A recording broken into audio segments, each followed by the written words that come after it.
Hi, and welcome to Faith and Flower. I'm Robin. Homemaking is the act of managing a home, which involves many tasks, which can be as ordinary or creative as you choose. These things require a collection of skills that are unique to each homemaker, making each home a one-of-a-kind creation. I believe because we are made in God's image, we desire to create because He is the creator. Starting my day getting to know Him is the very best way to begin my day with the heart and mindset needed to do all that He has called me to do, both inside and outside my role as homemaker.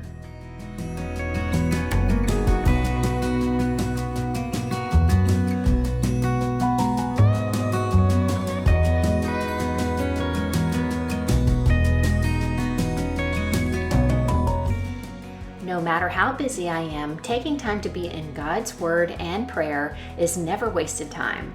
In fact, when I ask God to help order the steps of my day, I find that He multiplies my time and I have better focus and I'm more productive. But best of all, my eyes are open to all the joy that awaits in the day ahead. Some days may seem ordinary, but there are always opportunities for creativity and for finding joy in the little things.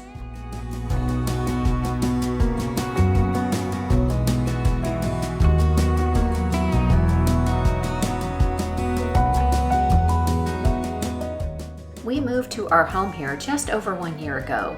At this point, we are nicely settled in, but there are still 2 boxes that I haven't unpacked because I was unsure where to put these items, and I wasn't willing to part with them either.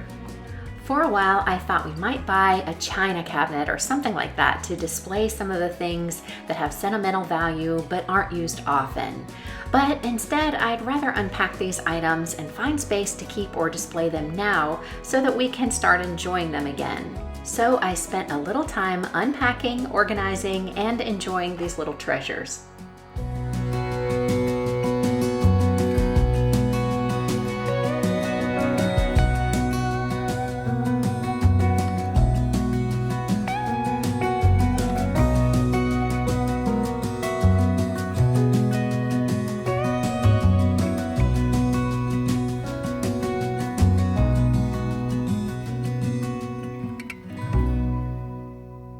You might recognize some of these things because we had them on display in our previous home. All of them are gifts or things that we've inherited, like the giraffes that came from friends from South Africa, a couple other pieces of art, some vases that were wedding gifts, and I was actually looking for some of these lately, and one that my sister gave me for a birthday several years ago.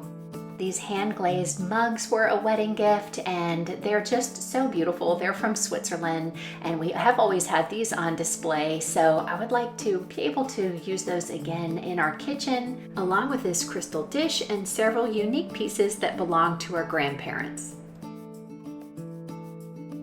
I gave this napkin holder to my grandparents for Christmas when I was a little girl. They always kept it on their kitchen table, and it brings back some special memories of time spent with them. This coffee grinder belonged to Patrick's grandparents, and I love it. I was looking for it recently to display on our beverage station. And this, also from Patrick's grandparents, is a peppermill music box.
This summer has given us so many opportunities to observe our local wildlife literally in our own yard.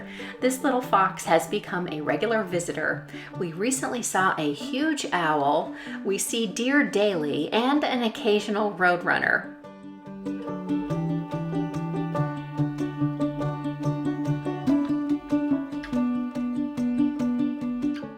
We recently encountered a Texas coral snake, several scorpions and tarantulas, and there is a family of skunks living nearby.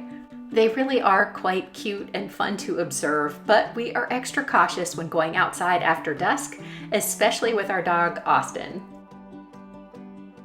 When I was a little girl, my aunt taught me how to cross stitch. I used to love stitching things for our home and making gifts for family and friends. I've always loved all types of arts and crafts and really enjoy having some type of creative outlet. Creating videos for YouTube has given me that, but recently I've been wanting to get back some of the skills that I allowed to fade, like crocheting. This is a blanket that I made when I was pregnant with our son Kyle. I have completely forgotten what I learned all those years ago. So I bought a book and some supplies on Amazon and have been practicing with some small projects. Originally, I taught myself by buying a book and just learning the stitches from pictures like these. Now I also have YouTube videos to rely on, so it has been fairly easy to reteach myself. I'd love to say that it sort of all came back to me, but it's taken quite a lot of practice, but it's been fun at the same time. I'm really enjoying this book. I think it's really well done and it had a lot of great reviews on Amazon, and I have decided to start a new section of my Amazon store called Arts and Crafts. So I will have all of the links for arts and crafts in this video and future videos there, and you'll find the link for my Amazon store down in the description box. I have several friends who both crochet and knit, so I've got some resources if I run into trouble. But I'm just going to start out with some really simple crafts. I think I'm just going to make a bunch of dishcloths or cloths that I can use in the kitchen and also give as gifts to some family members this Christmas. I think it would be fun. I remember that I had a great aunt that used to knit some dishcloths, and my mom always said that those were the best dishcloths she ever had. So hopefully she will appreciate receiving one from me. I feel that the value in crafting comes mostly from the task itself. It requires focus, but at the same time, it can be very relaxing. I use my time crocheting as a reward when I need a little break during the day or at the end of the day whenever my tasks for the day are complete. Of course, making something practical is nice too, and here is my first dishcloth. I still need lots of practice before starting a big project like a blanket, so more dishcloths will be coming. What are your favorite arts and crafts? Let me know down in the comments.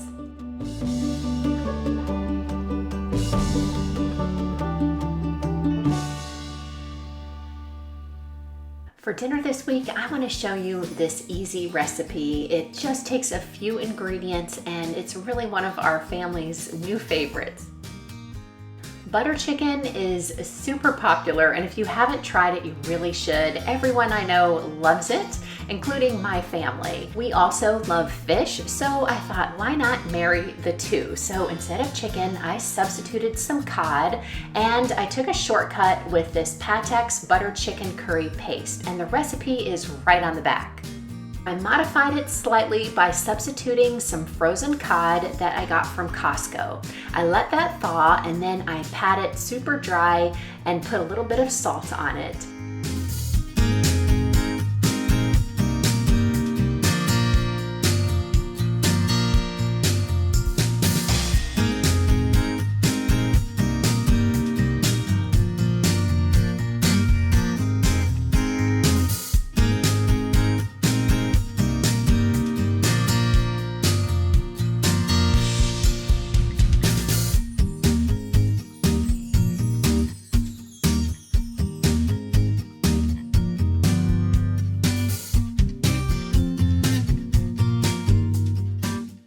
While I was preparing the fish, I let a tablespoon of ghee, otherwise known as clarified butter, heat up at medium-high heat. Once it was hot, I added the fish and seared it on each side for about 3 minutes.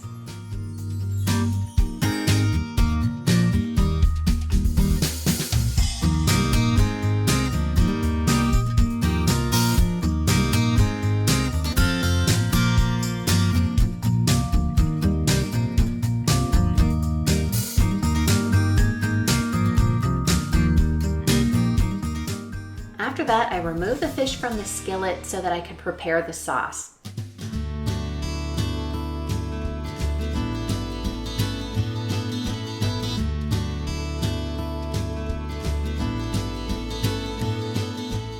Here, I just followed the recipe to make the sauce on the back of the jar. This is super easy and only takes 3 ingredients. You need 4 tablespoons of the curry paste, 1/3 cup of water, and 3 tablespoons of cream.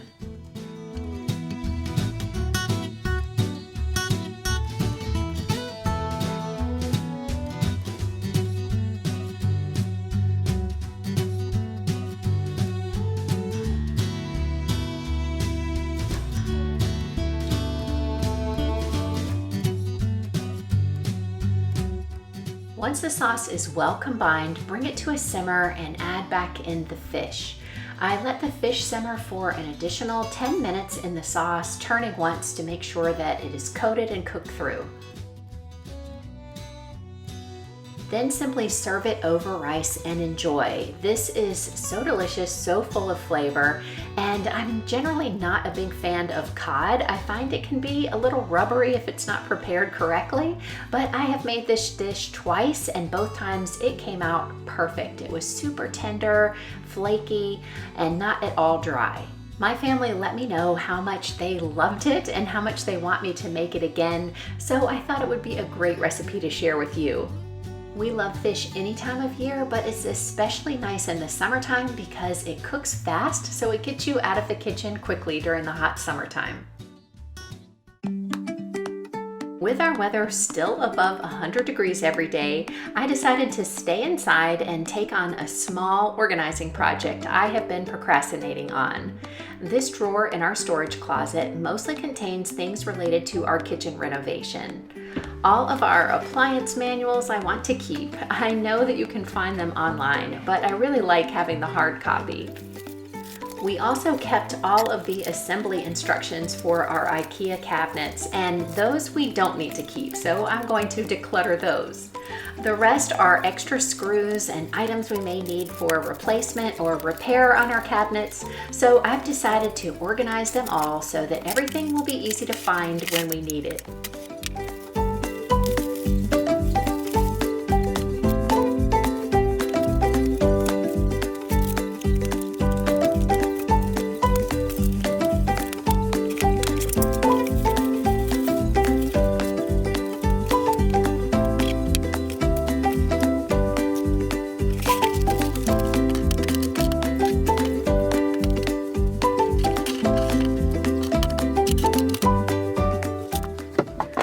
Get this drawer organized, I need something with lots of small compartments for all the little bits, but I don't want to buy anything, so I repurposed some desk organizers that were part of a larger set which I'm not using.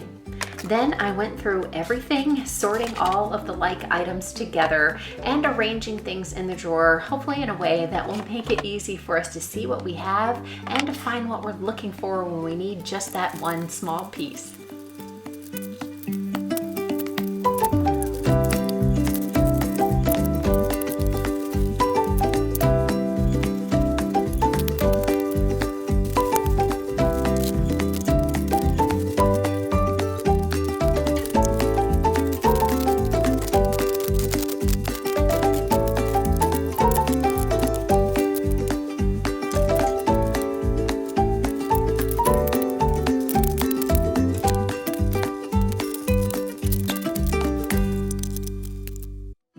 task that I was not looking forward to, and it's still not Pinterest perfect, but it only took about 20 minutes and the satisfaction was well worth the time and effort. And my future self will thank me when I'm able to quickly find what I need. Is there some small task that you have been avoiding? Hopefully this will give you the motivation and encouragement you need to get started. Let me know in the comments below. Outside, the lantana we recently planted is blooming beautifully. I thought it would be nice to enjoy some here in the kitchen and use the vase that my sister gave me to arrange them. This vase is perfect for blooms like this because it has a top with little holes called a frog for keeping each stem in place. I found a very similar vase on Amazon, and I'll put a link for that down in the description box.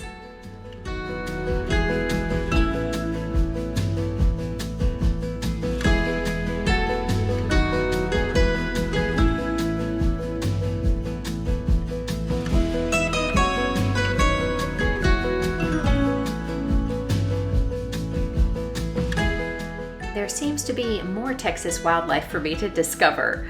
I don't know what type of spider this is, but it's going back outside.